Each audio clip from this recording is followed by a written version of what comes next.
It's been the focus of discussions on Parliament Hill for months, triggered accusations, dismissals, and numerous investigations. Tonight, we can tell you CBC News has learned of a new development in the Senate scandal. We've acquired a copy of an RCMP letter that points to where police are heading in their probe of the Mike Duffy affair. The CBC's Diana Swain has the details for us from Ottawa tonight. Diana. Peter, the letter we've obtained shows the RCMP's questions are now pressing on the door of the Prime Minister's office. This letter, written just last Friday and obtained by CBC News, shows the officer in charge of sensitive investigations for the RCMP wants a closer look at information that may be material to our criminal investigation. The PMO told me to say my wife and I took out a loan at the Royal Bank. Thank you. Seems the RCMP, too, was listening as Mike Duffy twice recently stood in the Senate to allege he was part of a scheme to mislead Canadians about who paid back his living expenses, a lie he insists was crafted by the Prime Minister's office. Written by the PMO to deceive Canadians as to the real source of the $90,000. If he was hoping to get the RCMP's attention, it worked. In the clearest indication yet of how wide their investigation now is, the RCMP asked for any emails from the PMO, specifically relating to a script for Senator Duffy to follow, adding, the existence of such documentation may potentially be evidence of criminal wrongdoing by others.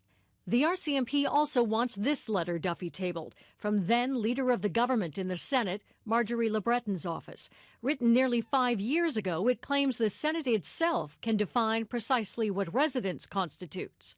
And they want a private email Duffy released, written nearly a year ago by then Chief of Staff Nigel Wright, which seems to indicate the PMO had no problem with Duffy's expenses. Duffy made sure to read that one aloud. Mike, I am told you have complied with all of the applicable rules. Duffy insists no one had a problem with his expenses until it became a public issue. And that's when he says the PMO plan to hide the source of the $90,000 was born. Even as he stood in the Senate, Duffy seemed to be directing the RCMP where to look for proof.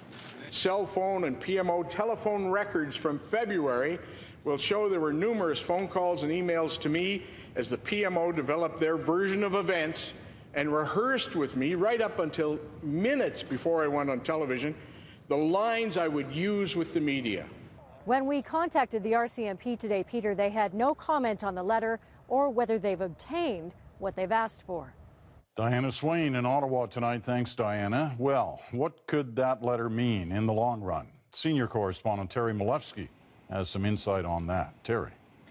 Well, Peter, the Mounties letter is an extremely ominous development for the Prime Minister because really of what it's not about. It is not about dubious expense claims by senators. It is about something much more serious. Bluntly put, they are looking for evidence to support Mike Duffy's claim that there was a plot in the Prime Minister's office to bribe a senator, meaning Duffy. And the problem is that to prove bribery, Peter, you really need both sides, both the cash and what it bought. And there's no law to stop me giving out bags of money. Maybe I'm just a really nice guy. But if I give it to a politician and I expect something in return, well, that could be criminal. And the rules are very blunt. They say that no senator shall, quote, accept any gift that could reasonably be considered to relate to the senator's position. Now, Duffy's story is exactly that he got the cash for doing what he was told. Pay the money back, follow the script, keep your mouth shut.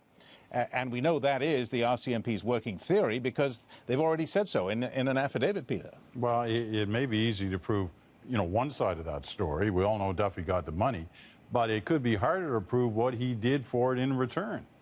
Well, agreed, but it's not impossible. First, because the emails, remember, aren't the only evidence. We also know what Duffy actually did. He did offer a cover story about borrowing the cash from the bank. And second, the RCMP is not just fishing for emails that may not exist. Duffy's already made some of them public. The Mounties just want to see all of them to see if there really was a script cooked up in the PMO to conceal the real source of the cash. And if they think they can prove that, then we could see a prosecution, which would really be a political disaster for the government, Peter. All right, Terry Malewski in our Ottawa Bureau tonight. One final note on the Senate scandal. A vote is expected in the upper chamber tomorrow on a motion to suspend Senators Mike Duffy, Pamela Wallin, and Patrick Brazeau without pay.